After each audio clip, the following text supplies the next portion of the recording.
تفسیر ناصری، ایک ناصر الدین تو یہ بیضاوی ہے، ایک اس کے علاوہ تفسیر ناصری ہے 4 جلدوں میں۔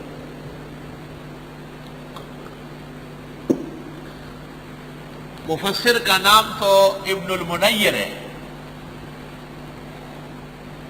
لیکن ناصری مشہور ہوئے ہیں۔ خواجہ خواجگاں نظام الدین اولیاء کے زمانے میں یہ طلباء کو آخری سال میں پڑھاتے تھے،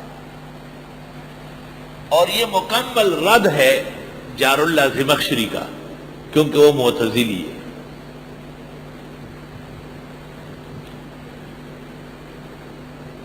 ناصر الدین کے متعلق مشہور ہے کہ ان کو سکتہ ہو گیا تھا، تو لوگوں نے مرا ہوا سمجھ کے نہلایا، کفنایا اور جنازہ پڑھ کے دفنایا۔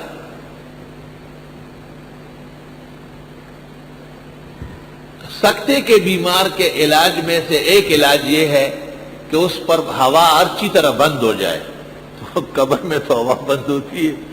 یہ بیدار ہو گیا، جب بیدار ہو گیا اٹھ، اوئے یہ دیکھا تو اوئے یہ دیکھا، اوئے یہ تو کفن ہے، یا خدایا خیر فرما، کیونکہ قبر میں آدمی دیر تک تو رہ نہیں سکتا ہے، پھر یہ حیات ممات کی باتیں کرتے ہیں، ابھی تک ان چکروں میں پڑے ہوئے ہیں۔ وہ حیات برزخی آخرت کا حصہ ہے، وہ برحق ہے، اتنے دوتے باتوں کی ضرورت نہیں۔ اس زمانے میں یہ دستور تھا کہ چور اور کوئی چوری نہیں کر سکتا تھا، تو مردے کے کفن کے در پہ ہوتا تھا۔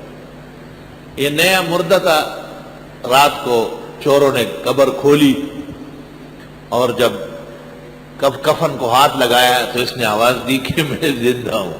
وہ تو مر گئے سارے۔ مردہ کہہ دے کہ میں زندہ ہوں، ویسے تو زندہ کی باتیں بہت کرتے ہیں، لیکن کوئی مردہ کہے کہ میں زندہ ہوں، تماشا دیکھو، سارا جہان ڈر جائے گا اسے۔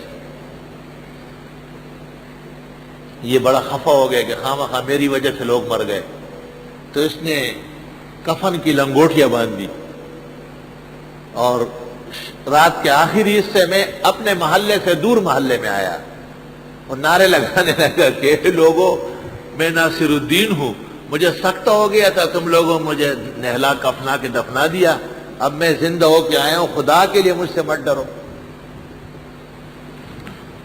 تو آہستہ آہستہ ان کے اہل خانہ کو، رشتہ داروں کو پتہ چلا، وہ سب آ گئے، کپڑے وپڑے ان کو دے دیے۔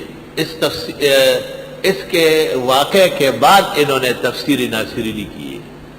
وہ لکھتے ہیں مقدمے میں کہ میں نے اس نعمت کا شکر ادا کرنے کے لیے کہ میں کیا ایسا عمل کر لوں، تو مجھے قرآن کی تفسیر سے بڑا کوئی عمل نظر نہیں آیا۔ اور کہتے ہیں تفسیر جب مکمل ہو گئی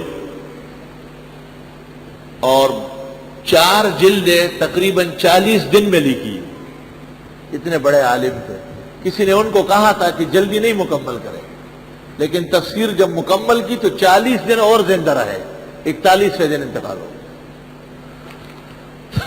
انتقال کے بعد لوگ نہلانے کفنانے نہیں آ رہے تھے کہ یہ پھر زندہ ہو کے آ جائے۔